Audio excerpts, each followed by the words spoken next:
안녕하세요. 고등학교 3학년 3월 학력평가 사회문화 해설을 맡은 저는 학보입니다. 여러분 반갑습니다. 제가 오늘 그 1교시에 국어, 영어 감독을 했잖아요. 하면서 그래 나도 좀 풀어볼까? 하고 언어학 매체 딱 이렇게 펼쳐보고 있었어요. 근데 공공정책에 관련된 제시문이 있는 거야. 그래서 나도 한번 풀어봐야지. 정말 그 한 질문과 거기에 딸린 문제가 한 4-5문제 됐나? 그것도 또 기억도 안 나네. 근데 그걸 한 20분 그 집중력이라고 하는 것을 집중하기가 되게 어렵더라고. 물론 저는 수험생 입장이 아니니까 집중하기 어려웠을 수도 있는데 여러분 입장이 되더라도 이게 하루 종일 또는 뭐 80분, 뭐 60분, 또는 여기 30분, 단 30분 집중하는 것도 진짜 힘들겠다. 지금 3월 학력평가 시작했잖아요. 뭐 공부를 열심히 하는 것도 중요하고 다 중요한데 시험 보는 그날 지치지 않고 집중력을 끝까지 일관되게 갖고 가는 것, 이것도 하나의 과제가 되겠다라고 하는 생각이 들었고, 사회문화는 끝에 하잖아. 제발 끝에까지 집중력을 발휘해 줬으면 좋겠습니다. 자, 오늘 20문제 풀어볼 건데요. 총평에서도 얘기했다시피 사회문화 5개 단원에서 한 단원에 4개씩 정말 골고루 정말 여러분이 공부했는지 아닌지 확인하고 싶은 평가 요소들은 다 물어봤습니다. 그래서 내가 그동안 공부한 내용들을 제대로 잘 했는지 점검할 수 있는 아주 좋은 기회였습니다. 한 번만 보지 마라. 지금 한 번만 보지 말고 보고 또 보고 올해 내내 수능까지는 수능 전에 보는 이 학력평가, 모의평가 시험지들은 계속 보고 또 보고 하는 거야. 알겠지? 좋습니다. 1번 문제부터 풀어보도록 하지요. 뭐 짐작했었어. 뭐냐면 자연현상, 사회문화현상 비교하는 이 문제 나오겠구나라고 생각했고 여지없이 나왔습니다. 밑줄친 기억에서 디귿과 같은 현상의 일반적인 특징 이렇게 나오지. 자, 읽어볼까요? 지구온난화에 대한 관심이 고조되고 있다. 어떻게 구분하라고 했어? 맞아. 인간의 의도, 의지가 개입되어 있으면 사회문화현상이고 그렇지 않으면 자연현상이야. 그리고 하나 더 팁을 주자면 그 문장에서 동사를 찾아보고 이 주체가 누구인지 찾아보면 된다고 했습니다. 사람들이 지구온난화에 대해서 관심을 높여가고 있는 거지. 사람들이. 따라서 기억은 뭐가 돼요? 사회문화현상이지. 기억 사회문화현상입니다. 한 연구소가 호주 인근 바다의 수온이 상승하자. 바다의 수온이 상승했어. 우리 인간의 의도, 의지와 무관하게. 맞아. 자연현상이야. 니은 자연현상 하시면 되겠습니다.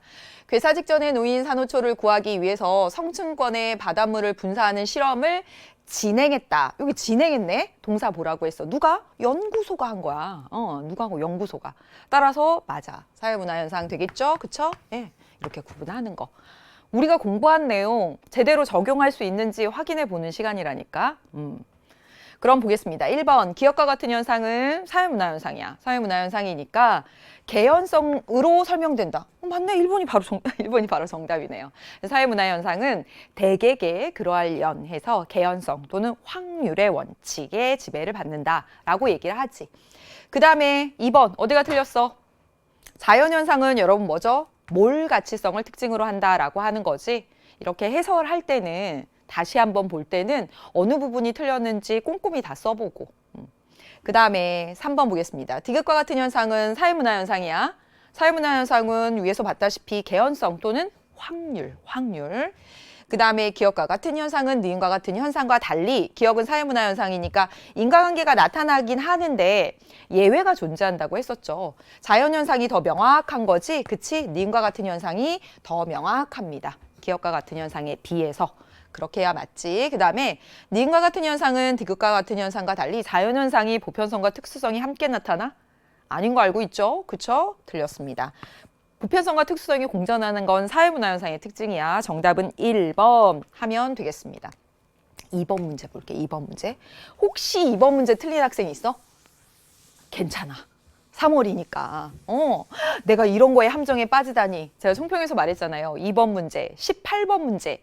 관점에 대한 문제가 함정이 좀 있었습니다. 자, 문제 보는 거 중요해. 3월이니까 얘기할게. 문제 보는 거 중요해. 사회문화 현상을 바라보는 관점. 문제부터 봐야 돼. 그럼 머릿속에 뭐 생각할 거야? 기능론, 갈등론, 상징적 상호작용론 중에 하나겠구나 라고 생각하고 생각하고 그리고 가야 되지. 집단 갈등은 사회 전체의 일시적인 불균형과 혼란을 초래하지만 갈등 나와 있다고 해서 여러분 갈등론으로 바로 갈 거였어? 그게 아니죠. 그쵸? 갈등론에서는 이 갈등을 어떻게 봤어? 갈등은 필연적이고 갈등이 오히려 사회 변동을 초래해서 더 나은 사회로의 사회 발전을 가져온다. 생각나야 돼. 그런데 여기서는 갈등에 대해서 뭔가 부정적인 시각을 갖고 있잖아. 일시적인 불균형과 혼란을 초래한다. 하지만 우리 사회는 이를 극복해서 균형과 질서를 회복할 수 있다라고 해서 이 문장에서 가장 핵심적인 말은 주제가 되는 말은 사회가 균형과 질서 상태로 간다라고 하는 이 두 번째 줄에 있는 거야. 따라서 갈등이 제일 먼저 나왔다고 해서 갈등으로 가면 안 되는 거지. 그치? 따라서 기능론하고 고르면 되겠습니다. 그래서 기능론과 관련된 거 골라보면 되지. 해볼까? 1번, 인간의 능동성을 강조한다. 여러분 어때요? 기능론과 갈등론은 사회 구조를 바라보는 거시적 관점이야. 그래서 거시적 관점에서는 사람들은 사회 구조가 정해놓은 대로 행동해 구조화된 행동 이런 얘기했습니다. 능동성, 자율성을 강조하는 건 상징적 상호작용론에서 그러니까 틀린 거지. 두 번째, 사회 안정보다 변동 중시한다고 균형, 질서, 안정, 통합 이런 거 중시해요. 그래서 틀렸습니다. 그 다음에 사회 각 부분 간에 어때? 뭐가 맞아? 맞아. 이거 키워드지. 상호 의존적이다. 상호 의존적이다. 이거 바로 기능론의 키워드입니다. 그래서 기능론은 각 부분으로 나누어져 있고 각 부분이 상호 의존적이며 이거 얘기했었어. 그래서 상호 의존적이라든가 또는 상호 유기적이다 이렇게 나오면 상호 유기적이다 이렇게 나오면 다 기능론이야. 틀린 거야. 아니, 저에서 맞는 거야. 왜 틀린 거야 했어. 3번이 정답입니다. 그 다음에 집단 간 갈등이 필연적이고 불가피하다. 이건 누구 생각이지? 그렇지. 지배층이 피지배층을 억압하고 착취하니까 저항하는 과정에서 갈등이 필연적이다라고 보는 건 갈등론 생각. 그 다음에 사회문화 현상의 의미가 행위 주체에 따라서 달라진다. 사람들이 상황에 따라서 의미 부여하는 것에 따라서 달라진다. 상황에 대해서 의미 부여하는 것에 따라서 달라진다. 이건 자율성, 능동성을 강조하는 상징적 상호작용론 얘기. 따라서 정답은 여러분 3번 골라요. 3번 가도록 하겠습니다. 3번 가지요. 예, 갑니다. 여기. 다음 글의 A, C에 대한 설명으로 옳은 것은 했고요. 문제 보는 거 중요하다고 했어. 문제 보니까 여기는 뭐라고 나와 있냐면 A에서 C는 반문화, 그렇지. 주류문화, 하위문화, 여러 가지 문화, 양상에 대해서 배웠던 거 있잖아요. 3단원에서 배웠던 거, 3단원의 두 번째 나오는 겁니다. 그러면 한번 볼까? 1960년대 갑국에서 A에 해당하는 어떤 문화는 1980년대 가서는 여기 있네요. 청년들만 향유하는 문화인으로 변함으로써 갑국의 B가 되었다라고 했습니다. 그럼 B가 뭐야? 그들끼리 누리는 문화. 이걸 바로 뭐라고 해? 그렇지. 하위 문화라고 말하는 거지. 청년들끼리 누리는 문화. 그러니까 B가 하위 문화 되겠습니다. 그래서 B가 하위 문화다 이렇게 하면 되겠고, 이후 2000년대 갑국에서는 이 B에 해당하는 이 문화가 이제 어떻게 됐어요? 일탈 문화로 규정됐어. 일탈 문화로 규정됐다. 주류 문화에 저항하는 거지. 그치? 그래서 일탈 문화로 규정된 C라고 했으니까 이 C가 뭐가 돼요? 반문화가 되는 거고, 그럼 나머지 하나가 원래 1960년대 주류 문화였다가 청년들만 즐기는 하위 문화가 됐다가 일탈 문화인 반문화의 성격을 가졌구나. 이렇게 하면 되겠습니다. 자, 이제 문제를 풀어보도록 할게. 우리나라에서 특정 지역의 사투리 문화는 뭐에 해당돼요? 그들끼리 그 지역에서만 누리는 문화니까 하위 문화라고 해야 되겠지? 따라서 B라고 해야 됩니다. 그 다음에 C는 반문화는 사회 변화에 따라 상대적으로 규정된다. 그렇잖아. 여기 봐봐. 원래 이 반문화, 일탈 문화가 됐는데 그 전에는 반문화 아니었잖아. 사회가 변화해서 2000년대가 되니까 반문화가 된 거잖아요. 맞죠? 시대나 사회에 따라서 달리 규정되는 거, 이게 상대성이라고 말하는 것이고, 이 제시문 안에서 그 상대성이 바로 드러났습니다. 따라서 정답은 여러분 2번 이렇게 고르면 되지. 이제 다음 어디가 틀렸는지 볼게요. A는 주류 문화는 B와 달리 한 사회의 문화의 다양성을 나타내는 데 기여한다 라고 했는데 주류 문화가 B와 달리? 아니지. 하위 문화야말로 어때? 그 지역끼리 누리는 음식 문화, 그 지역끼리 누리는 사투리 문화, 또는 이 청년들끼리 누리는 문화, 다양한 하위 문화가 문화의 다양성을 높이는 거잖아. 그래서 하위 문화의 긍정적인 측면으로 문화의 다양성에 기여한다. 다양성을 높이는 데 기여한다. 이렇게 말하잖아요. 틀렸고. 그 다음에 이 선지는 정말 유명한 선지지 엄청 많이 나오는 거야. B의 총합은 A이다. 자, 하위 문화가 뭐라고 했어요? 그들끼리 누리는 부분 문화라고 했어. 그러면 뭔가 산술적으로 보면, 그리고 주류 문화가 뭐야? 전체 문화거든. 그래서 뭔가 산술적으로 보면 부분을 B를 다 합치면 전체가 되잖아요. 이렇게 말할 수 있을 것 같지만 아닌 거지. 왜? 전체 문화는 전체 구성원이 다 같이 누려야 돼. 근데 부분 문화, 하위 문화를 합한다고 전체 문화가 되는 건 아니지. 여기 나온 것처럼 어떤 지역의 사투리 문화, 또 청년들만 누리는 문화, 또는 어떤 지역의 음식 문화, 여러분 이렇게 부분을 다 합친다고 이게 전체 문화야? 전체가 다 같이 누려야 된다니까. 따라서 이 부분 문화를 다 합치면 전체 문화가 돼. 이건 성립하지 않고요. 엄청 자주 나왔던 선지입니다. 틀린 거야. 하도 많이 봐서 이제 기출 분석이 끝나고 나면 이 선지 나오면 무조건 틀렸구나 이렇게 할 수 있을 정도가 될 겁니다. 그 다음에 모든 B는 C에 해당된다. 반대로 썼지? 그치? 하위 문화의 한 유형으로 반문화가 존재하고 있는 겁니다. 그래서 우리 교과서에서 어떻게 배웠어? 하위 문화의 유형으로서 지역 문화가 있고, 그리고 그 세대끼리 누리는 세대 문화가 있고, 그리고 반문화가 있다. 따라서 모든 반문화 C가 B에 속한다라고 말해야 되는 거야. 반대로 썼으니까 틀렸고, 정답은 여러분 2번 하면 되겠습니다. 4번 가볼게요. 4번. 다음 자료에 가에 들어갈 내용으로 옳은 것은 했단 말이야. 자, 이것도 역시 문제가 무엇을 묻는지 빨리 여기 문제 아니면 첫 번째 제시문에서 빨리 찾아내야 돼요. 찾아내서 보니까 뭐라고 나왔어? 사회문화현상의 연구 방법하고 나왔어. 그러면 여러분 머릿속에 그렇지, 양적 연구 아니면 질적 연구겠구나 라고 생각하고 가야 되는 거지. 봐봐. 여기 있네. 계량화된 자료 수집, 통계 분석 끝났잖아. 그리고 또 하나 여기 방법론적 이론론 이것까지 주었습니다. 자연현상의 연구 방법과 사회문화현상의 연구 방법이 다르지 않다는 거야. 하나. 방법론적 이론론. 따라서 A가 뭐가 돼요? A가 양적 연구가 되고, 그럼 B가 질적 연구겠네. 맞는지 한번 볼까요? 뭐라고 돼 있어? 방법론적 이원론. 그렇지? 짝꿍. 연구 대상자의 주관적인 생활 세계에 대해서 자료를 수집하고 해석함으로써 결론을 도출한다 라고 해서 키워드 다 나와 있잖아. 따라서 A는 양적 연구고 B는 질적 연구야. 그래서 A를 적용하는 연구에서는 주로 참여 관찰법을 활용한다. 여러분 이 말이 맞아? 자, A가 양적 연구였고요. B가 질적 연구였어. 양적 연구에서는 질문지법이나 실험법이지. 따라서 지금 갑은 엉뚱한 말을 써. 질적 연구를 적용하는 연구에서 참여 관찰법 하는 거지. 틀렸고. 그 다음에 의리. B는 사회문화 현상이 자연현상과 본질적으로 다르다고. 그래서 여기 보니까 뭐라고 했어? 방법론적 이원론이라고 했던 거잖아. 따라서 을은 맞는 얘기 잘했어요. 병 어떤 얘기 했는지 모르겠는데 선생님이 이렇게 말한 거야. 두 학생만 옳은 설명을 하였습니다 라고 했단 말이야. 갑 틀렸고 을 맞았고 그럼 병이 맞아야 되겠네. 그쵸? 병이 맞는 얘기 해야 됩니다. 그러면 문제는 뭐냐면 가에 들어갈 내용, 그러니까 맞는 내용 써봐라 이겁니다. 해보겠습니다. A는 사회문화 현상의 규칙성이 존재하지 않음을 강조해요? 아니지. 양적 연구에서는 사회문화 현상의 규칙성을 발견해. 법칙을 발견하는데 목적이 있잖아. 그래서 틀렸지. 그 다음에 B는 질적 연구야. 사회문화 현상과 자연현상이 본질적으로 달라. 그렇기 때문에 사회문화 현상 연구할 때 그렇죠. 직관적 통찰 나왔네. 직관적 통찰. 이게 뭐였어?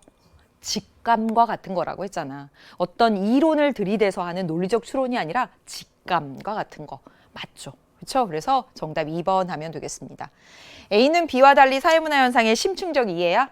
심층적 이해는 질적 연구 방법. 양적 연구는요? 법칙 발견이지. 그치? 반대로 썼어요. 틀렸습니다. 그 다음에 B는 A와 달리 비공식적 자료 수집을 배제한다. 여러분 비공식적 자료 뭐라고 했어? 비공식적 자료. 가장 대표적인 예로 일기나 낙서 이런 게 있다고. 여기 질적연구에서 일기나 낙서 이런 것들을 보면서 연구 대상자의 주관적 생활 세계에 대해서 알 수 있는 거잖아. 그렇죠? 따라서 틀렸습니다. 그 다음에 소득과 여러분 여기 있네. 하나의 변인과 행복, 다른 변인 간의 상관관계를 파악해서 법칙을 발견하고자 하는 것은 그렇지. 양적 연구에서 적합한 거지. 맞죠? 그래서 정답은 2번 이렇게 고르면 되겠습니다. 만약에 지금 이 뭐 3단원 여기 문화 파트까지 공부를 안 했어도 사실 이 문제는 있잖아. 통합사회 공부했으면 할 수 있는 문제였어. 통합사회에서도 우리 나왔던 거잖아요. 뭐라고 돼 있어? 문화이해의 태도. 생각나나? 문화이해의 태도. 여기 문제 보는 거 중요하다고 했지? 그치? 문화이해의 태도다라고 했으니까 바람직한 문화이해의 태도는 문화 상대주의. 자문화 중심주의, 사대주의가 문화를 평가하는 태도라고 했었어. 해볼게요. A국의 가옥에서 숙박을 했는데 옆방과 종이문 하나를 경계로 두고 있어서 자는 내내 불편했습니다. 막 소리도 들리고 막 그러겠죠, 뭔가. 그랬더니 갑이 이러는 거야. 역시 세계 어디를 가더라도 우리나라만큼 우수한 이렇게 돼 있어. 뭐죠? 우리 문화가 최고야 라고 말하고 있지? 어렵지 않아요, 이건. 자문화 중심주의.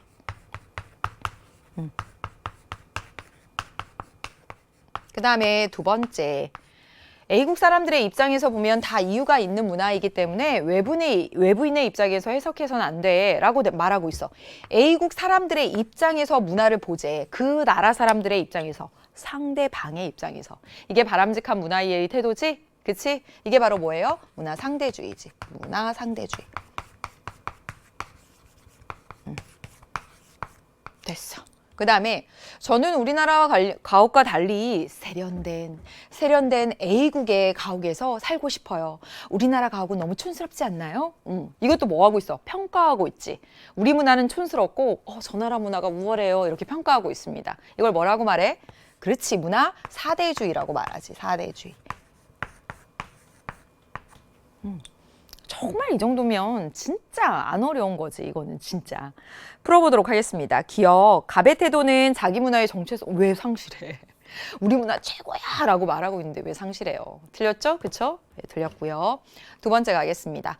을의 태도는 맞아요. 문화 상대주의가 바람직한 문화이해의 태도라고 하는 건 각각의 그 나라의 배경 속에서 보면 다 존재 이유가 있다라고 보는 거야. 그래서 문화 상대주의는 문화 다양성을 보존하는 데 기여한다 이렇게 말합니다. 맞고요. 병의 태도는 외부 문화 수용에 그렇지 적극적이지. 세련된 A국 가옥에서 살고 싶어요. 예, 적극적이지. 맞고요. 그 다음에 을의 태도는 갑 병의 태도와 달리 문화의 우열 평가의 대상으로 본다라고 했는데 자 문화 상대주의는 문화를 평가하지 않습니다. 문화를 평가하는 건 뭐야? 그렇지. 자문화 중심주의와 사대주의가 우리 문화 최고, 다른 나라 문화 최고라고 해서 갑과 병의 관점이 문화를 평가하고 있는 거야. 그러니까 틀렸지? 정답은 니은 디귿해서 여러분 3번 이렇게 골라주시면 되겠습니다. 6번 가볼게요. 6번. 이것도 늘 나오는 거지, 늘. 다음 자료에 대한 설명으로 옳은 것은 하였습니다. 옳은 것은. 그래서 딱 보니까 뭐가 나와 있냐면 문제 잘 보라고 했어. 면접법, 실험법, 질문지법, 자료 수집 방법에 대한 문제다라고 하는 것을 알 수 있지? 자, 여기 한번 볼까요? 주로 양적 연구에서 활용되는가? 자, 여러분 여기서 양적 연구에서 활용되는 거 뭐야? 질문지법과 실험법이 양적 연구에서 활용되는 거잖아. 그렇지. 그러니까 C가 질문지법이나 실험법 중에 하나겠고 그 다음에 뭐 A, B 중에 또 있겠고 또 보겠습니다. 여기 인위적인 처치를 가하고 그로 인해 나타나는 변화를 파악한다. 이게 바로 뭐야? 그렇지. 이게 바로 실험법이잖아요. 이게 실험법. 맞지? 실험법은 인위적인 처치를 가하고 감기 걸렸어. 약 먹어보고 그 다음에 그로 인해 나타나는 변화 낫는지 아닌지 실험. 예를 들어서 약이 효과가 있는지 본다면 했었잖아요. 따라서 얘가 뭐가 돼요? 실험법입니다. 하나 예라고 했으니까 얘가 어때? 얘가 실험법이 되는 거야. 얘가 실험법. 실험법은 양적 연구에서 활용되니까 여기도 예 하면 되겠네. 그쵸? 양적 연구에서 활용되는 거 두 가지 여기가 예 했으니까 여기가 뭐가 돼요? 질문지법 되겠습니다. 질문지법. 그러면 하나 남은 여기. 그렇지. 여기 아니요 라고 할 거고요. 얘가 바로 뭐가 돼? 면접법. 이렇게 하면 되겠네요. 그러면 문제 풀어보겠습니다. 1번. 기억은 예, 니은은 아니오다 라고 해야 되니까 틀렸어. 그 다음에 연구자와 연구 대상자 간의 정서적 교감이 중시되는 건 어떤 거예요? A는 B와 달리라고 했는데. 그렇지, 면접할 때, 그래서 대화를 통해서 내면에 있는 이야기를 이끌어낼 때 정서적 공감 또는 교감, 라포르라고 나왔던 거 있잖아. 그게 중요한 거지. 따라서 이거 틀렸어? 틀렸고. 그 다음에 B는 C와 달리 연구자와 연구 대상자 간의 언어적 상호작용. 이거 진짜 너무 많이 나왔던 거. 수능에서도 진짜 많이 나왔던 거. B는 C와 달리 언어적 상호작용이 필수적이다 라고 했는데 어디가 틀린 거야? 표시 나야지 이런 거. 그렇지, 달리 여기가 틀린 거지. 둘 다 언어적 상호작용. 왜? 여기 봐. 면접법이 뭐예요? 대화를 통해서 자료를 수집하는 거잖아. 질문지는 뭐예요? 질문지에 문자 언어가 있던 음성 언어가 있던 하잖아요. 둘 다 뭐야? 언어잖아, 언어. 그래서 언어적 상호작용이 필수적인 거지. 자료를 수집하는 데 있어서. 그래서 달리가 틀린 겁니다. 그렇죠? 다음 가겠습니다. 다음. C는 B와 달리 표준화 및 구조화가 중시되는 방법이다. C는 B와 달리 표준화 및 구조화가. 맞죠? 그쵸?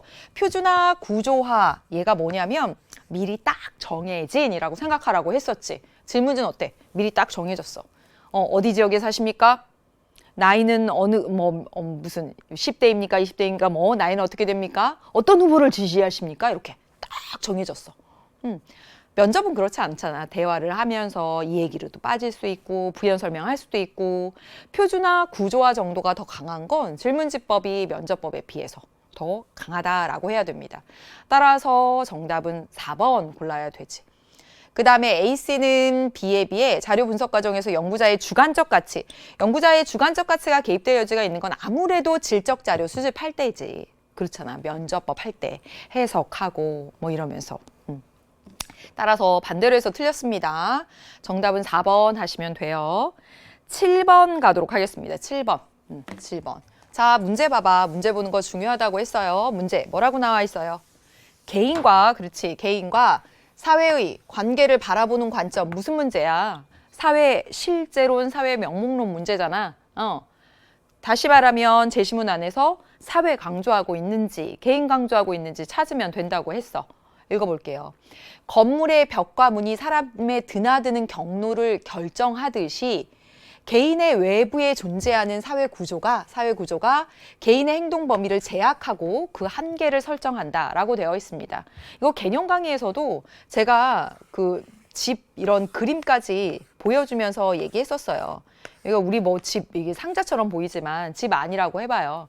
그럼 여기 벽이고 여기가 문이지, 그치? 다른 데로 나갈 때 벽 뚫고 나갈 수 있어?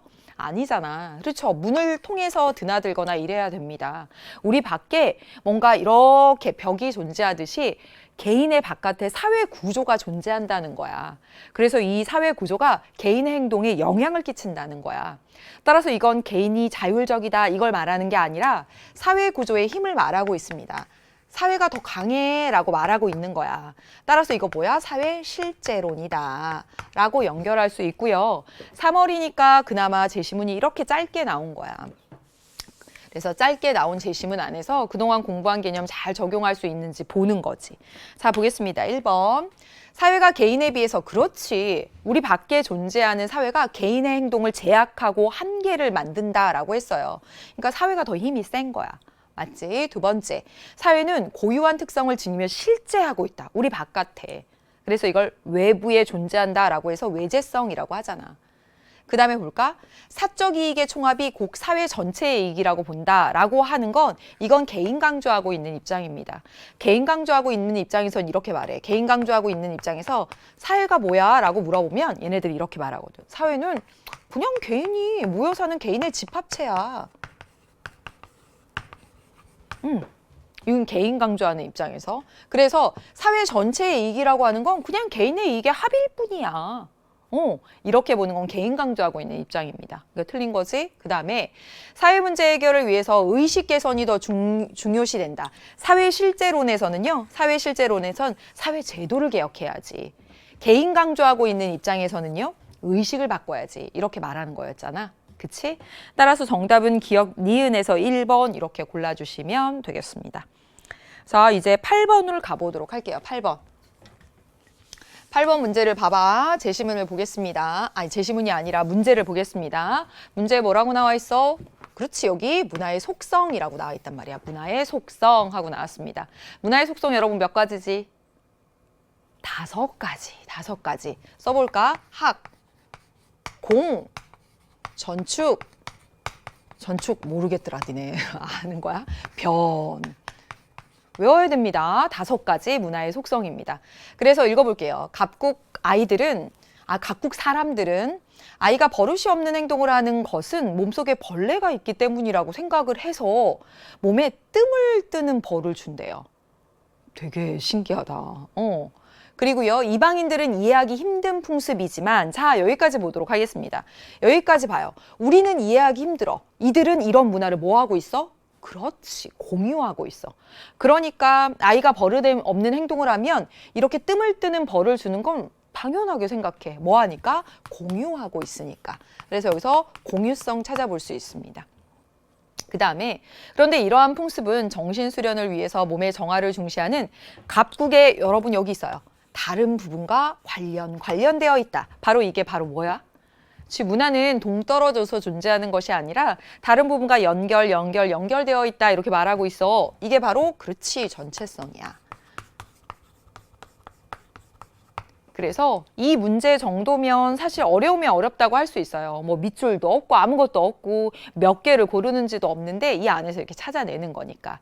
이런 문제를 푸는 팁을 드리면 자 여기 봐봐. 문화의 속성이라고 했고 우리 5가지 있는 거 알아. 선지부터 먼저 보는 게 방법이기도 합니다. 선지부터 먼저 한번 봐볼게. 문화는 세대 간 전승을 통해서 점차 풍부해진다. 여러분 이거 뭐지? 풍부해진다. 축적, 쌓이고 쌓여서 풍부해진다. 이거 축적성이잖아. 그쵸? 2번째, 문화는 시간이 흐르면서 지속적으로 변동한다. 이거 뭐야? 변동성이야. 그 다음에 문화의 각 요소들이 상호 유기적으로 결합되어 있다. 이게 밀접하게 연결되어 있는 이게 전체성이죠? 이게 전체성이야. 예. 그 다음에 문화는 구성원 간 원활한 상호작용이 토대가 된다. 공유하고 있으니까 그 나라 사람들은 그랬구나. 버릇없이 해서 뜸 뜨는 벌을 주는구나. 다른 사람들은 이해하지 못하는데 그들끼리는 되잖아. 왜? 이거 공유하고 있으니까 원활한 상호작용이 되는 거야. 자, 이렇게 먼저 선지부터 찾아놓고 보면 뭐를 일단 하나 학습성 아니겠네? 라고 얘 빼버리고 나머지를 생각하면서 쭉 읽어보세요. 여기서 뭐가 쌓여서 풍부해지는 거 있나? 없단 말이야. 또 뭐가 변동했다 이런 내용 있나? 없단 말이야. 그렇게 거꾸로 찾아가는 것도 하나의 방법입니다. 은근 이런 유형이 어렵다고 하거든요. 그래서 선지부터 봐라 라고 하는 거야.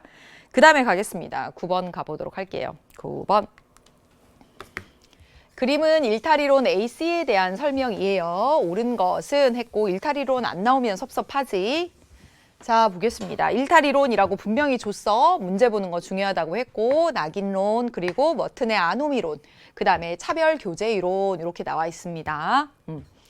사회 구조적 차원에서 아주 중요한 얘기가 나와 있네요. 사회 구조적 차원에서 라고 말하고 있어. 이 말이 뭐야? 거시적 차원에서. 여러분 여기서 사회 구조적 차원에서 보는 거 하나 이해했어요. 얘가 뭘까? 그렇지. 이게 바로 아노미야. 이것만 보고도 아노미라고 알아야 돼. 여기 머튼의 아노미론이 뭔데요? 사회 구성원들이 달성하고 싶은 목표. 그걸 바로 문화적 목표라고 했고 이 문화적 목표와 사회 구조적 차원. 뭔가 그 목표를 달성할 수 있는 제도적인 수단 간의 괴리야. 그래서 어떤 목표를 달성하기 위한 제도적인 수단이 부합하지 않은 상태. 그래서 거시적 차원, 사회 구조적 차원에서 일탈을 설명하고 있는 겁니다. 그래서 이거 딱 보자마자 아노미라고 해야 돼. 그 다음에 여기 볼게요. 일탈 행동이 학습의 결과다. 학습의 결과 예라고 했습니다. 어떤 거지? 나쁜 애들이랑 어울려서 배워서 그래. 맞잖아. 여기 차별 교제 이론이에요. 그래서 C가 차별 교제 이론이 되는 것이고 그러면 B가 뭐가 돼요? 하나 남은 거 낙인론 이렇게 하면 되겠네. 문제 풀어볼게요. 1번. A는 일탈 행동을 정당화하는 가치관의 내면화 과정에 주목한다. 자, 이런 말들이 참 어렵지. 일탈 행동을 정당화하는 가치관을 여기 내면화시켜. 이거 별로 나쁜 일도 아닌데 뭐 이렇게. 왜? 배워서 자꾸 듣는 거야. 저런 행동 별 대수롭지 않은 거네. 일탈을 정당화하는 가치관까지 내면화해 학습해서. 어디서 그러냐면 C에서 그렇습니다. C에서 차별 교제 이론에서 그래요. 틀린 거야. 두 번째, B는 문화적 목표는 문화예술할 때가 아니라 사회적으로 모두가 달성하고 싶은 목표와 그걸 달성할 수 있는 제도적 수단 간의 괴리. 어디예요? 아노미론이지, 아노미론. A예요, A. C는 보겠습니다. 급격한 사회 변동으로 인한 무규범. 규범이 사라져서 일탈이 벌어져. 그치, 이것도 아노미지, 아노미. 근데 이거는 누구의 아노미? 그렇죠, 뒤르켐의 아노미. 여기 뒤르켐의 아노미로는 안 나왔지? 틀린 거야. 가겠습니다. 그 다음에 A는 B와 달리 일탈 행동을 규정하는 객관적인 기준이 없다고 본다라고 되어 있습니다. 이거 어려운 말이죠. 일탈 행동을 규정하는 객관적인 기준이 없다. 이거 누구 거지? 이거 누구 거지? 이것도 기억해 놔야 되는 거지. 혹시 낙인 이론이죠. 낙인 이론은 왜 그래요? 2차적 일탈의 발생 과정에 초점을 맞추고 있어. 왜 습관화된 일탈을 계속할까? 사람들이 낙인 찍어서 일탈이 벌어지는 거야. 그래서 일탈을 규정하는 객관적인 기준이 없어. 여기 낙인 이론에서. 그래서 B는 A와 달리 라고 해야지 맞습니다. 틀렸네. 정답은 그럼 5번인가? 그렇죠. B는 A, C와 달리 특정인에 대한 부정적인 평가가 일탈 행동을 반복하게 하는 요인임을 강조한다. 맞죠? 낙인 이론은 특정인에 대한 부정적인 평가, 이게 낙인이야. 낙인이 일탈 행동을 반복하게 한다. 습관화된 일탈, 반복된 일탈을 가져오게 한다. 정답 5번 이렇게 고르시면 되겠습니다. 그래서 했고요. 이제 10번으로 가보도록 하겠습니다. 10번 보시죠. 다음 자료에 대한 옳은 설명만을 보기에서 고른 것은 했습니다. 문제 봐서는 뭐 묻는지 모르겠어. 빨리 제시문 봐야지. 뭐 묻는지 파악하기 위해서. 두 사람이 6장의 카드 중 각각 2장의 카드를 선택해요. 각 카드를 통해 획득하는 점수의 합이 큰 사람이 승자가 되는데 단 한 사람이 선택한 카드는 다른 사람이 선택할 수 없다. 이런 것도 잘 봐야지. 그치? 각 카드에 부여된 점수는 정보사회가, 잘 봐요. 정보사회가 산업사회보다 강함 또는 높음으로 평가되는 비교 기준이 적혀있는 카드는 각각 2점씩이고 나머지 카드는 0점이다. 따라서 정보사회가 높게 나타나는 특징을 찾아서 거기다 2점 부여하면 되겠습니다. 보겠습니다. 여기 사회 변동속도 정보사회랑 산업사회랑 비교했을 때 그렇지, 정보사회가 더 높게 나타나지. 이거 2점짜리 카드네. 사회 다원화 정도는요? 산업사회에 비해서 정보사회가 될수록 더 다원화되잖아. 네? 저 더 높게 나타납니다. 관료제는 여러분 산업사회의 특징이죠. 그쵸? 관료제 조직의 비중은 산업사회에서 더 높아. 따라서 이거 0점짜리네, 0점짜리. 그 다음에 쌍방향 매체의 활용 비중, 쌍방향 매체, 정보사회 매체, 인터넷, SNS 그런 거, 그쵸? 따라서 정보사회에서 높게 나타나죠. 재택근무 많이 해봤잖아요, 여러분. 지금 우리 정보사회 속을 살고 있습니다. 그렇죠? 그 다음에 소품종 대량 생산은요? 종류는 몇 개 안 되네. 대량 생산. 그치? 산업혁명 이후에 공장제 기계공업 막 찍어내 대량 생산 가능해졌던 산업사회의 특징입니다. 그래서 0점 이렇게 하면 되겠습니다. 풀어보도록 할게요. 기억. 가와 다를 통해서 획득하는 점수의 합은 2점인데? 그렇죠? 틀렸습니다. 그 다음에 나와 라 여기네요. 나와 라를 통해서 획득하는 점수의 합은 여기 2점, 2점이니까 4점 맞네. 맞습니다. 막 문제는 되게 크게 나왔어도 그렇게 막 거창하고 어려운 문제는 아니었습니다. 그 다음에 가와 라를 선택한 사람의 점수의 합. 가와 라를 선택한 점수의 합은 4점. 그쵸? 4점.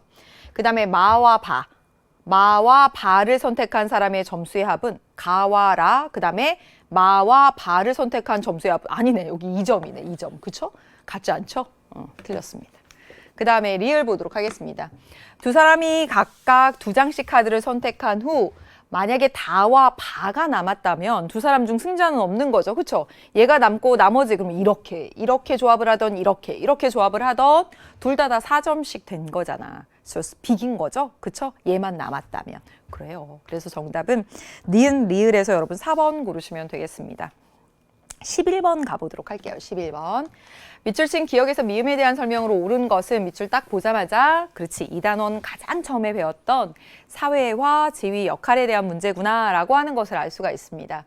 갑은 배구 선수였던 언니를 따라서 초등학교 때 배구를 시작했고 고등학교 졸업 후에 프로 배구팀에 입단을 했어요. 이후 소속팀을 우승으로 이끌어 최우수 선수상 탔어요. 갑은 해외 진출을 놓고 소속팀과 갈등을 했어요. 예, 그래서 결국 이적했어요. 예, 가겠습니다. 1번. 기억, 언니. 그럼 언니가 성취지위야? 언니가 성취지위예요? 노력해서 언니 되는 거야? 아니지, 그치? 따라서 성취지위 아닙니다. 태어나면서부터 언니가 돼 있었지. 예, 귀속지위다라고 해야 되고요. 니은 보겠습니다. 고등학교. 어때? 학교는 뭐예요? 학교?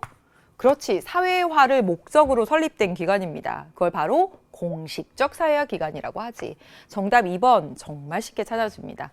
세 번째 볼게요. 디귿 프로 배구팀 하고 나왔어. 여러분 여기가 1차적 사회화 기관이 아주 기초적인 인성, 언어, 예절과 관련된 아니지.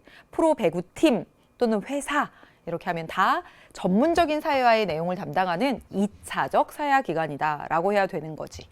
그 다음에 4번 손지는 여러분 보자마자 틀렸다라고 해야 되잖아. 왜요? 이 말 자체가 성립하지 않는 거잖아. 보상은 어디다 해줘야 돼요? 너 진짜 잘했구나. 실제 수행한 것에 대해서 해줘야 되는 거잖아. 역할은 뭐라고 했어? 기대되는 거. 너 정말 잘하기를 기대하면서 어떻게 보상해? 실제로 잘한 것에 대한. 왜 상 탔어요? 실제로 잘한 것에 대한 보상이니까 여기다 뭐라고 해야 돼? 실제로 한 거, 역할, 행동에 대한 보상이다 라고 써야지 맞는 거지? 틀렸고.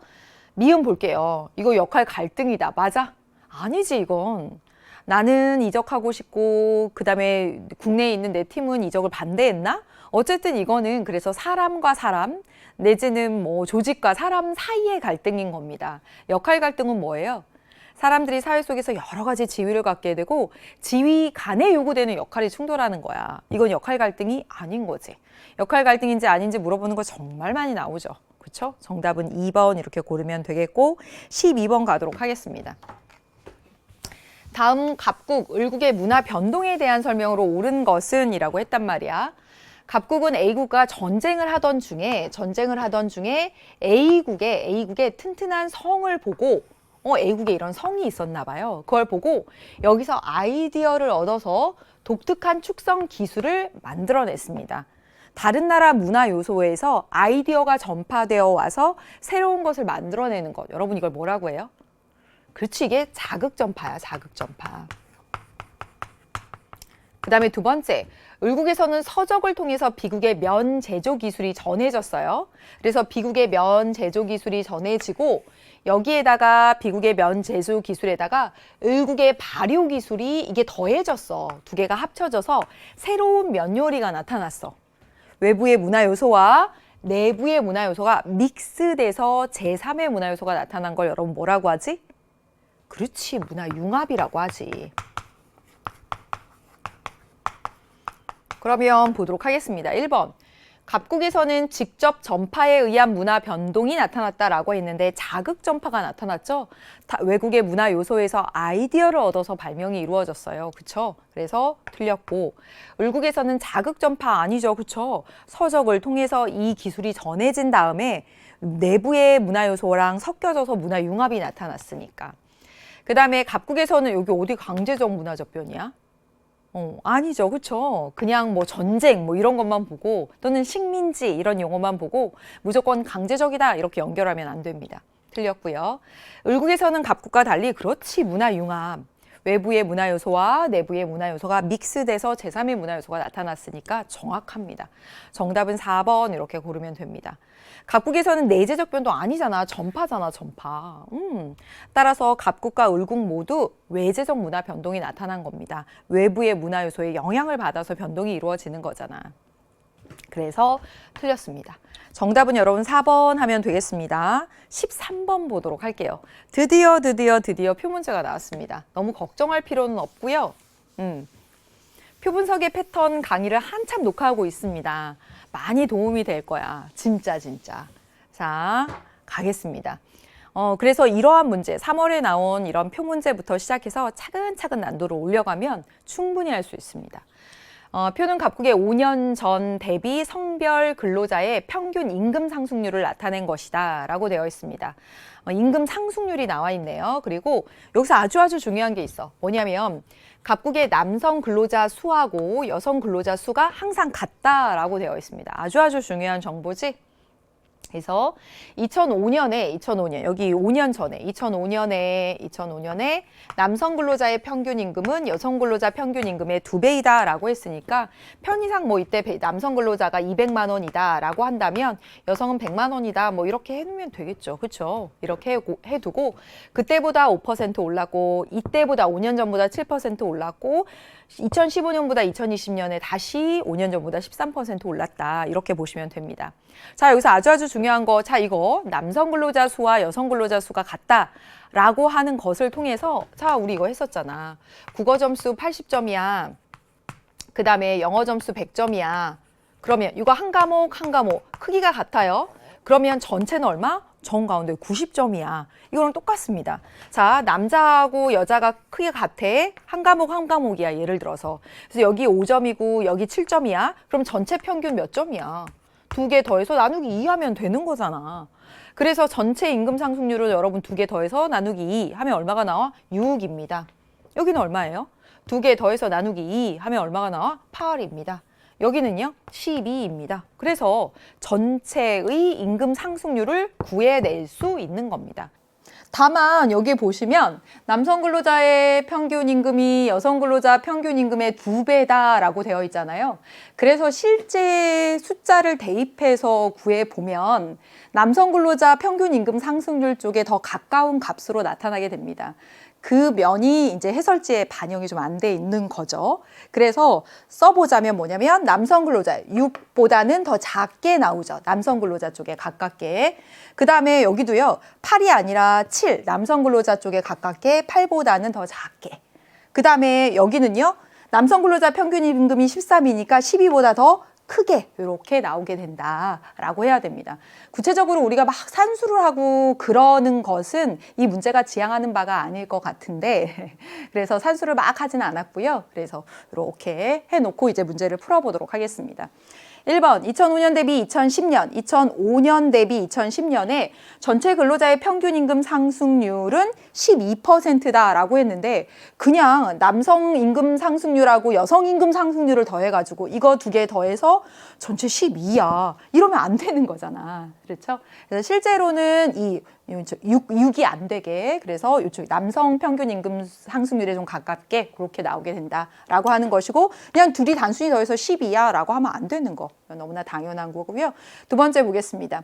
5년 전 대비 전체 근로자의 평균 임금 상승률은 2010년이 2015년보다 크다라고 되어 있습니다. 전체 평균 임금 상승률을 생각해 보면 자 여기 5하고 7 사이의 값을 갖잖아요. 그래서 정 가운데 6보다는 남자 쪽에 가깝게 아무튼 여기 둘 사이 값을 갖게 되는 것이고요.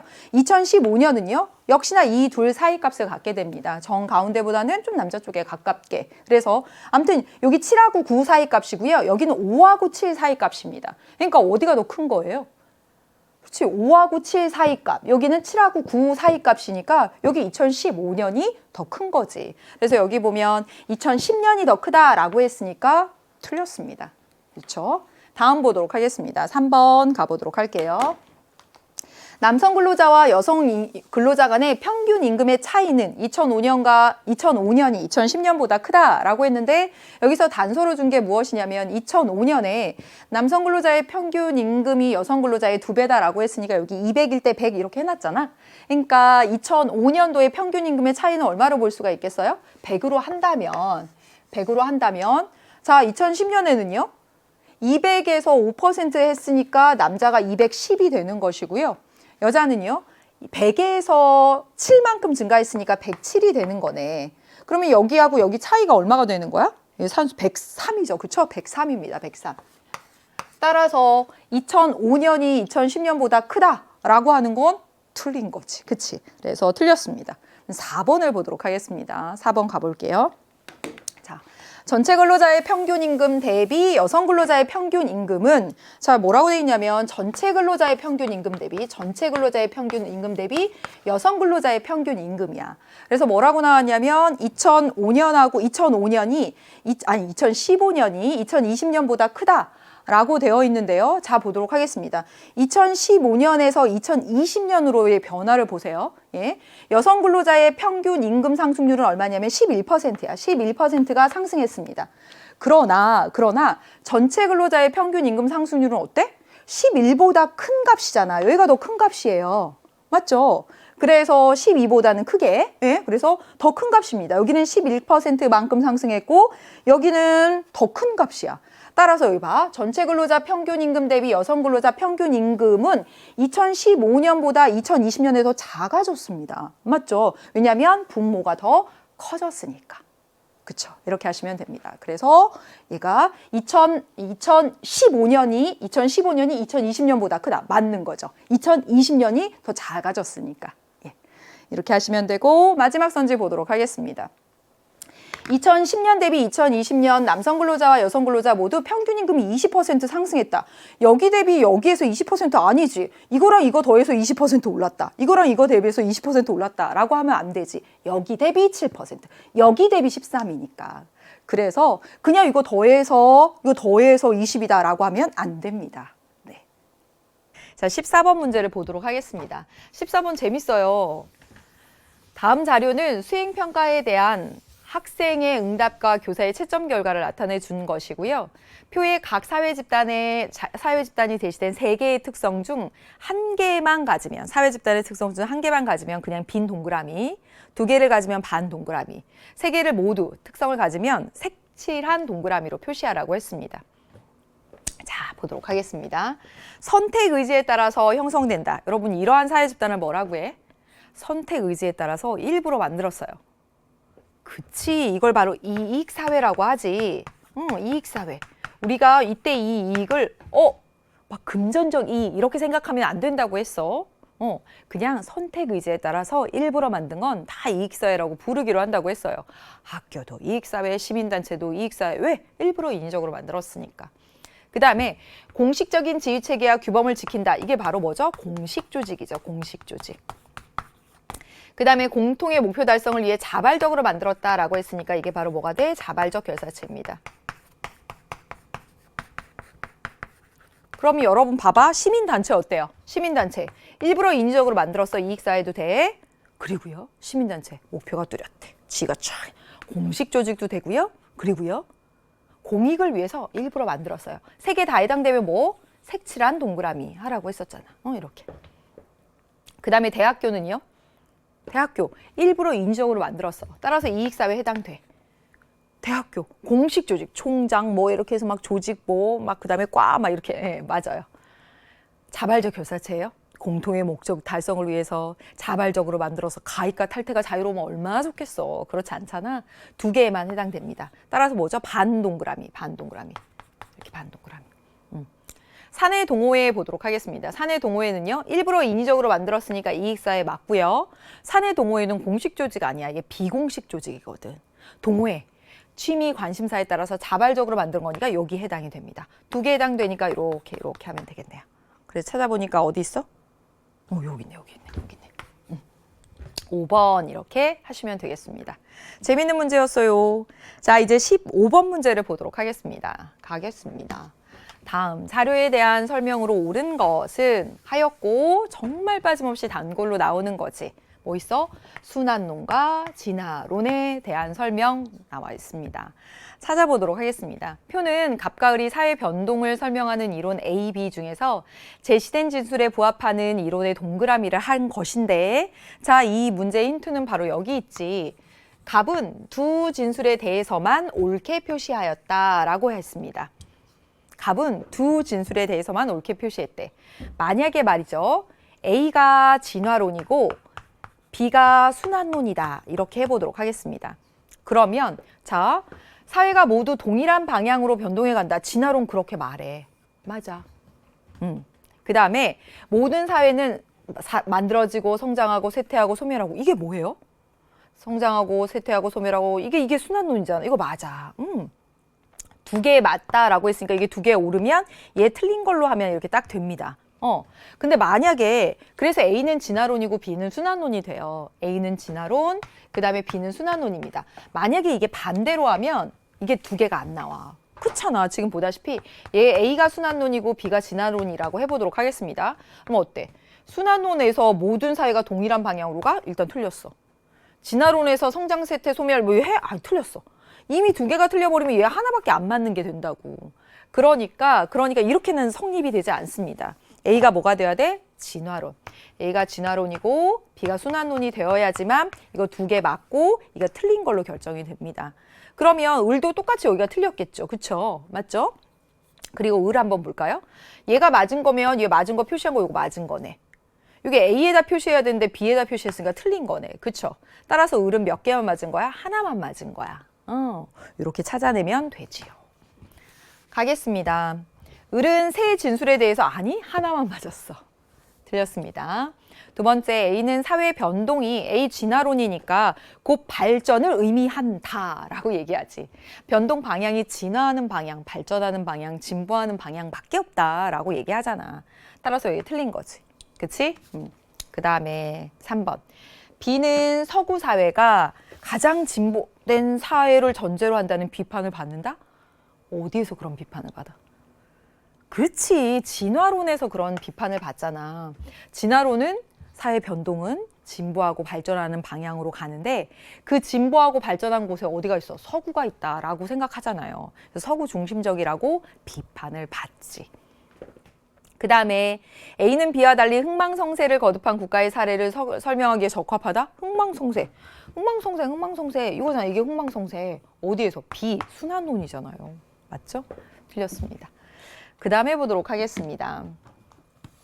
가에 만약에 모든 사회가 단순한 형태에서 복잡한 형태로 변동해 간다가 들어갈 수 없다. 맞죠? 왜요? 모든 사회가 단순한 상태에서 복잡한 상태로 간다. 이게 바로 뭐지? 이게 바로 진화론이거든. 진화가 그거잖아. 생명체 진화론이 단순한 상태에서 복잡한 상태로 가는 거잖아. 진화론입니다. 만약에 이게 여기 들어갔어요. 그러면 진화론 맞게 됐어. 그럼 여기 3개 맞는 거야. 그러니까 얘가 들어가면 안 된다, 없다. 이게 맞는 얘기. 그래서 정답은 여러분 5번 이렇게 골라주시면 되겠습니다. 이제 마지막 페이지로 왔습니다. 마지막 페이지 가보도록 하겠습니다. 여기 있습니다.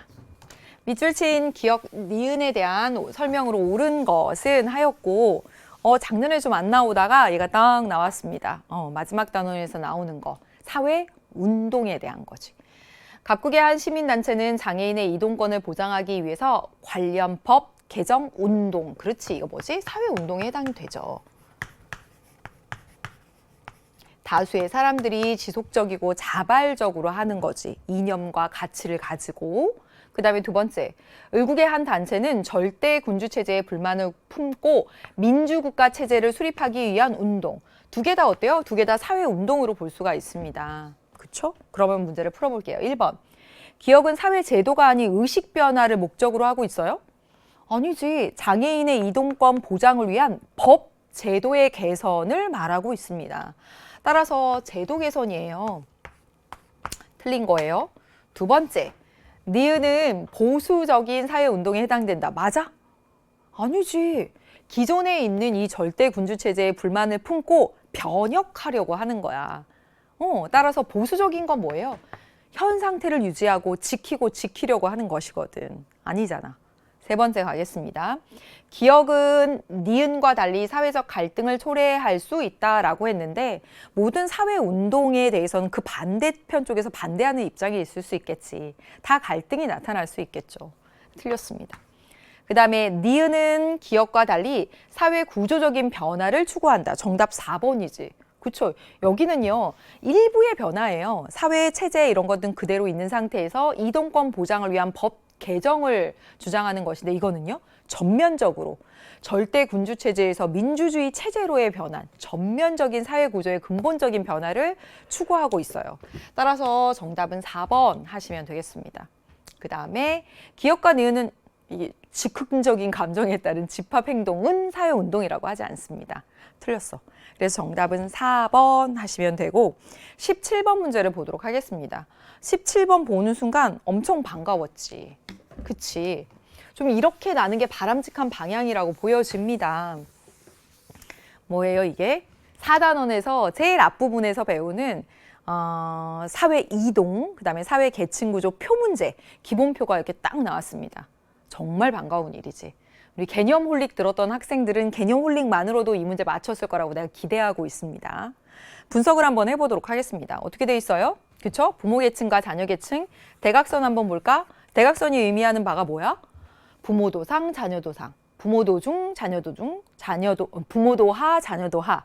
그렇지. 계층이 일치됐다. 내지는 뭐라고 해? 대물림됐다라고 얘기하는 거지. 그래서 전체에서 이 비율을 다 더해보니까 얼마가 나오냐면 55 하고 나오더라고. 대물림 또는 일치 또는 대물림 이렇게 쓰면 됩니다. 그러면 다른 데는 일치하지 않은 거죠. 그렇죠? 그럼 여기 한번 볼까요? 여기 한번 이렇게 보도록 하겠습니다. 이 영역은 보니까 어때요? 부모가 중이야. 근데 자녀가 상으로 올라갔어. 부모가 하야. 근데 자녀가 상이야. 부모가 한데 자녀가 중이야. 부모 세대에 비해서 자녀 세대의 계층이 더 높습니다. 올라간 거야. 그러니까 여기가 상승 이동에 해당이 되는 거죠. 따라서 이렇게 더해 보니까 얼마가 나오냐? 33에 37이네. 그쵸? 네. 그러면 여러분 이 아래는 뭘까요? 이 아래 부분. 이 아래 부분이 해당하는 건 뭘까? 봐봐. 부모가 상인데 자녀는 중, 하로 떨어졌어. 부모가 중인데 자녀 하로 떨어졌단 말이야.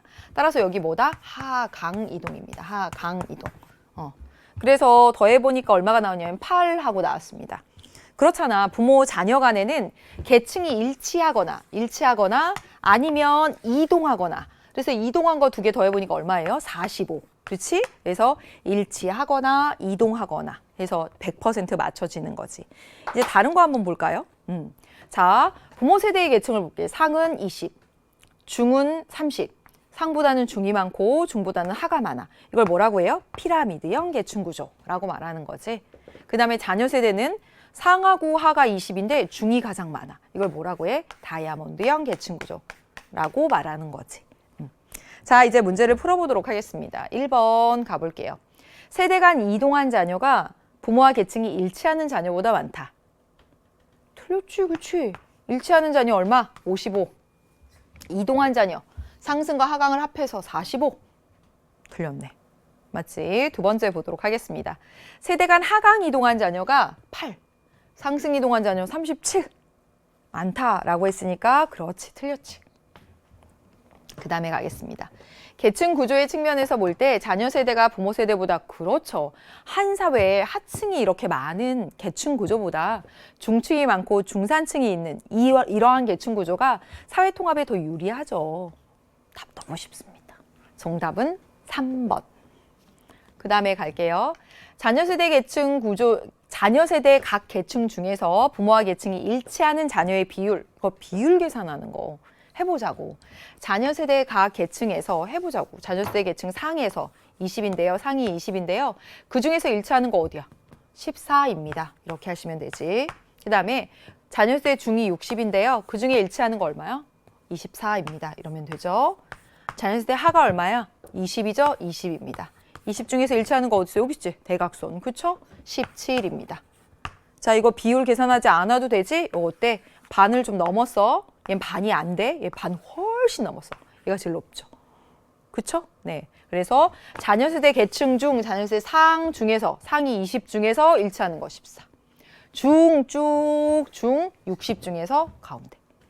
하 중에서 이거. 이렇게 하시면 되고, 어디가 하층이 가장 높다라고 해야지 맞는 거죠. 마지막 5번 선지 보도록 하겠습니다. 시키는 대로 그 자리를 찾아가면 돼요.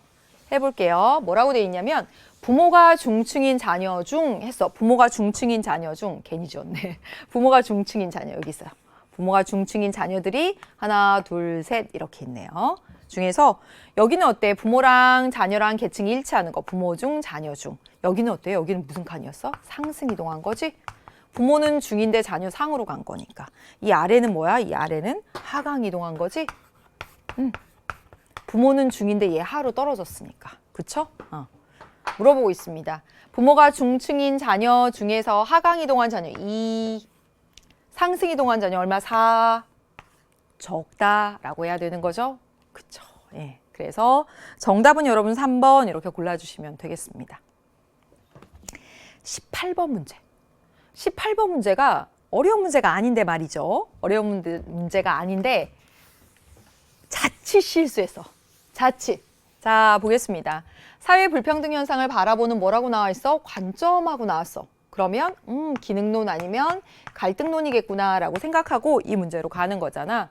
자, A는 직업 간 사회적 기여도의 차이가 있으므로 차등 분배가 필요하다고 보는 그러면 A가 기능론이구나. 이렇게 하고 B가 갈등론이구나. 이렇게 풀었을 학생이 진짜 정말 한 반 정도 되지 않았을까? 자, 다시 봐.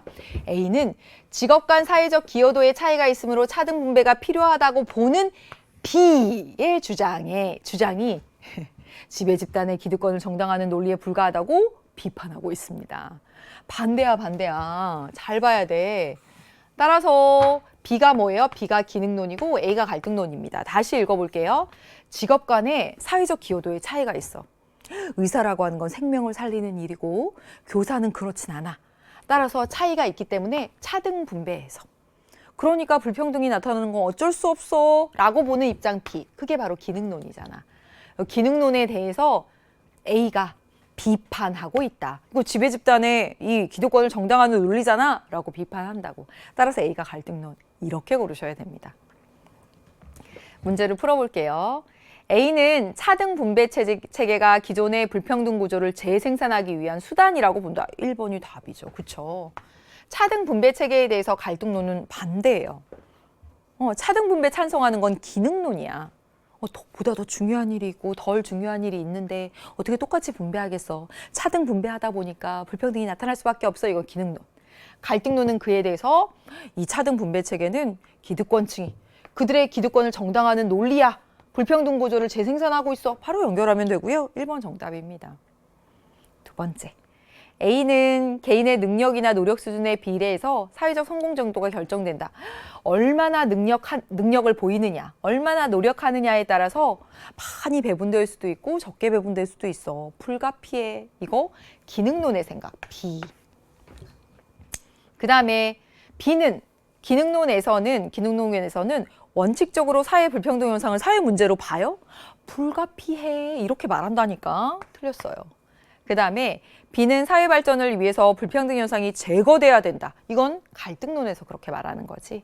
A는 틀렸어요. 그 다음에 A는 B와 달리 사회 불평등 현상이 보편적이다. 그러면 여기서 중요한 거 하나 있네. 보편적이다. 사회 불평등 현상이라고 하는 건 어느 시대나 어느 사회에서 진짜 이 지구에 사람이 살면서부터 시작해서 지금까지 어떤 관점을 가진 사람의 눈으로 보기에도 언제나 늘 있어 왔지. 그치? 따라서 이건 공통점이야. 기능론자건 갈등론자건 간에 사회 불평등은 보편적이야. 언제나 존재하고 있어. 보편적이다라고 하는 건 공통점입니다. 그래서 틀린 거야. 정답은 여러분 1번 골라야 되고요. 완전히 낚일 수 있는 문제였습니다. 아는데 틀리면 진짜 억울하잖아. 잘 봐야지. 그래서 자, 19번 문제를 보도록 하겠습니다. 가볼게요. 수능에서 단골로 지금 2년째 계속 출제가 됐고 평가원에서 이번에도 역시 출제가 됐습니다. 이런 문제 통해서 연습하고 이거보다 조금 더 난도 올라간 것까지 할 수 있어야 되겠지. 자, 보도록 하겠습니다. 표는 갑국의 시기별 유소년 부양비하고 노년 부양비를 나타내주고 있고요. 중요한 거 있네요. 단, 갑국의 총 인구는 지속적으로 증가하였다라고 되어 있습니다. 그럼 이거 그대로 놓고 한번 해볼게. 유소년 부양비라고 돼 있어. 유소년이 뭐죠? 유소년이 0에서 14세 인구를 유소년으로 볼 거고요. 노년은요. 65세 이상을 노년으로 보도록 하겠습니다. 그러면 유소년 부양비, 노년 부양비라고 하는 개념이 나와 있어. 이게 의미하는 바가 뭐겠어? 그렇죠. 우리나라의 부양인구 15세에서 64세 인구 대비해서 유소년 인구, 왜냐하면 이 부양인구가 유소년을 부양하고 이 부양인구가 노년을 부양하니까. 그래서 부양인구 대비해서 유소년 인구의 비를 유소년 부양비라고 한 거예요. 그래서 예를 들어서 이게 30이라고 나왔다면 편의상 어떻게 보면 좋겠어? 이 부양인구 15세에서 64세 인구를 100이라고 쳤을 때 쫙쫙 지어지고 유소년 인구가 30입니다. 이렇게 읽으면 되겠지.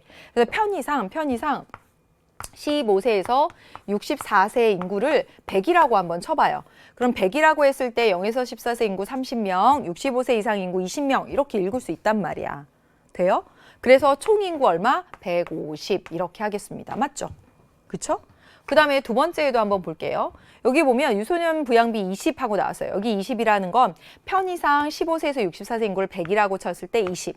노년 부양비 여기도요. 이걸 편의상 100이라고 쳤을 때 지워지고 해서 30 이렇게 나온 거잖아. 100이라고 했을 때 30 이렇게 하면 되겠죠.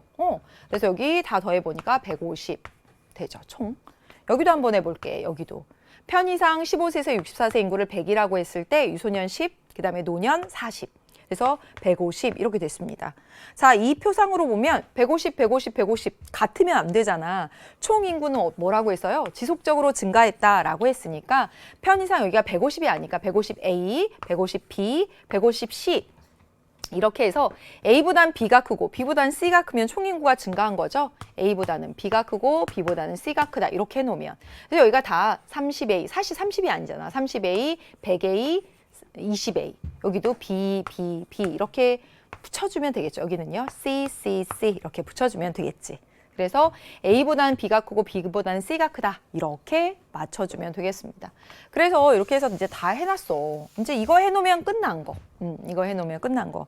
처음에는 인구 부양비와 관련된 문제를 어떻게 풀어야 될지 접근도 어려울 수 있어. 하지만 자꾸 하다 보면 그 방법이 보이고요. 그 문제들끼리 이렇게 모아서 봐야 돼. 표분석의 패턴에서는 이 인구 문제들끼리 쫙 집중적으로 모아서 또 연습합니다. 자, 이제 이 문제를 풀어보도록 할게요. 해볼까? 1번. 노년 인구는 돼 있어. 노년 인구는 T 플러스 40년이 T년의 2배보다 많다라고 되어 있습니다. 맞아? 그렇죠. 여기 보면 20A고요. 여기 40C입니다. 근데 어때? A보다 C가 크니까. 그쵸? 여기가 1이면 2일 수도 있고 1점 몇일 수도 있고 그쵸? 그러니까 20대 40 하면 1대인데 A보다 C가 크니까 2배보다 많다. 맞죠? 그쵸? 따라서 정답은 1번 바로 나오게 됩니다. 두 번째 볼게요. T년의 유소년 인구와 T 플러스 20년의 노년 인구는 그 수가 같다. 해볼까요? T년의 유소년 인구 여기 있고요. 그 다음에 T 플러스 20년의 노인 인구 여기 있네요. 봐, 여기 30A고 30B입니다. A보다는 뭐가 커? B가 크다라고 했잖아. 따라서 노년 인구가 더 많은 거지. 앞에 30만 보고 같다라고 하면 안 되는 거지. 그치? 그래서 틀렸습니다. 그 다음에 보도록 할게요. 유소년 인구에 대한 노년 인구의 B는 T년이 T 플러스 20년보다 크다라고 되어 있습니다. 자, 이것도 한번 해보자고요. T년. 이거 시키는 대로 하면 돼. 유소년 인구에 대한 노년 인구의 B라고 되어 있어요. T년 해볼까요? 유소년 인구에 대한 노년 인구의 B. 여기 30, 20. 여기 제가 A 이거 생략해도 되죠. 왜냐면 이거 어차피 이렇게 생략되는 거니까. 그쵸? 그래서 30분의 20. 이렇게 하시면 되고요. T 플러스 20년. 여기 있어요. 유소년 인구에 대한 유소년 인구 없죠? 20B. 어차피 B에 생략되니까. 30B. 세워주니까. 그래서 여기 3분의 2고요. 여기 2분의 3입니다. 3분의 2가 커? 2분의 3이 커? 여기도 뭐 지워지니까. 그쵸? 2분의 3이 크죠. 따라서 T 플러스 20년이 더 크다라고 해야 되는 겁니다. 주어진 대로 맞춰가면서 하면 되는 거야. 그래서 틀린 거지. 그치? 그 다음에 4번 보도록 하겠습니다. 4번 한번 해볼게요. 4번. 노년 인구 100명당 부양 인구는 T 플러스 40년이 T 플러스 20년보다 많다라고 되어 있습니다. 자, 여러분 한번 여기 볼까요? 네. 노년 인구, 여기가 노년 인구 여기 30당 100명입니다. 네, 여기 나온 대로 노년 인구 100명당 뭐라고 돼 있냐면 부양 인구 이렇게 나와 있습니다. 부양 인구. 자, 여기 30이고요. 그 다음에 여기 100입니다. 어차피 B는 지워지니까. 그래서 30명당 100명이지?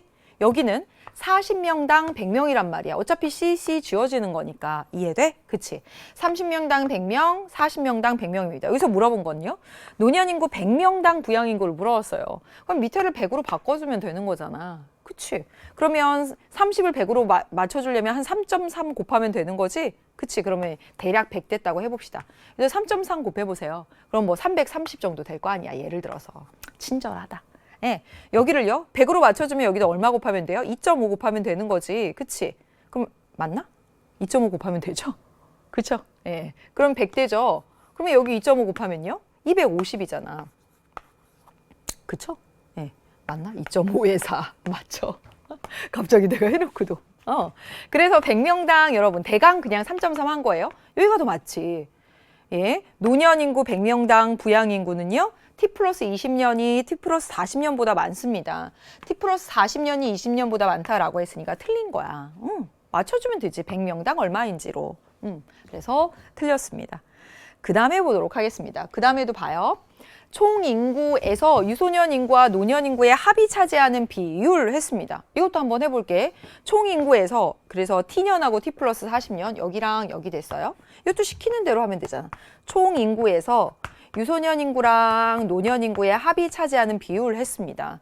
그러면 여기 볼까? 총 인구 얼마야? 150A입니다. 150A에서 유소년 인구랑 노년 인구가 이거 50A야. 50. 어차피 AA 지워지니까 이거잖아. 그치? 여기 지워지니까. 여기도 볼까? 총 인구 얼마야? 150C야. 그 다음에 이거 두 개 합하면 50C야. 어차피 지워지잖아. 그러니까 차지하는 비율은 어때? 똑같아. 그래서 같다라고 해야 되는 겁니다. 이해돼? 그렇지. 네. 그래서 정답은 1번 하시면 되겠고요. 제가 워낙 어려운 문제들을 많이 풀어왔으니까 그간 기출문제들. 그래서 3월은 평이하다라고 말하는데 사실 처음 개념 공부하고 이 문제까지 맞추자면 쉽지 않지. 우리 반 애가 그러더라고. 선생님 30분 동안 어떻게 이걸 다 풀어요? 그러더라고. 끝나고 나니까. 맞아. 처음엔 그럴 수밖에 없는 거야. 자, 이제 드디어 마지막 문제입니다. 다음 자료에 대한 분석으로 옳은 것은 했어요. 표는 우리나라 A권역에 속하는 갑지역과 을지역의 지역별 주민 중 국민연금제도의 수급자 비율과 국민기초생활보장제도의 수급자 비율이 나타나 있습니다. A권역은 주민 100만 명인 갑지역과 여기 100만 명이 있대요. 100으로 쓸게요. 예. 여기는 200만 명이고요. 그러면 A권역은 모두 300만 명이 살고 있는 거네. 그치? 두 개 합해서 A권역이 됐다라고 했으니까 A권역은 갑, 을을 합해서 A권역이라고 했으니까 이게 전체 크기가 나와 있으니까 이거 너무나 사실 간단한 문제입니다. 자, 이제 문제를 풀어보도록 하겠습니다. 1번 가보도록 할게요. 1번 공공부조에 해당하는 거 여러분 어떤 거지? 그렇지, 이게 공공부조에 해당하는 거지. 예, 얘가 사회보험, 국민연금이 사회보험이고요. 그 다음에 여기 두 번째가 공공부조지. 공공까지만 쓸게요. 네, 그러면 이겁니다. 이거의 수급자는 이라고 했어. 갑지역이 을지역보다 많다 해볼까? 100만 명의 10%. 그럼 10만 명이고 여기는요? 26만 명이야. 따라서 갑지역이 을지역보다 적습니다. 그쵸? 네, 틀렸습니다. 틀렸죠? 두 번째 보도록 하겠습니다. A권역에서 의무 가입의 원칙을 적용하는 제도에 의무 가입의 원칙을 적용하는 제도가 뭐야? 이거 A권역에서 라고 했어. 그럼 이거 A권역 300명의 9% 하고 그 다음에 그렇지 않은 제도의 수급자가 더 많다. 여러분 이건 그냥 보더라도 A권역에서 했으니까 A권역에서 여기 사회보험 국민연금의 수급자는 300의 9%.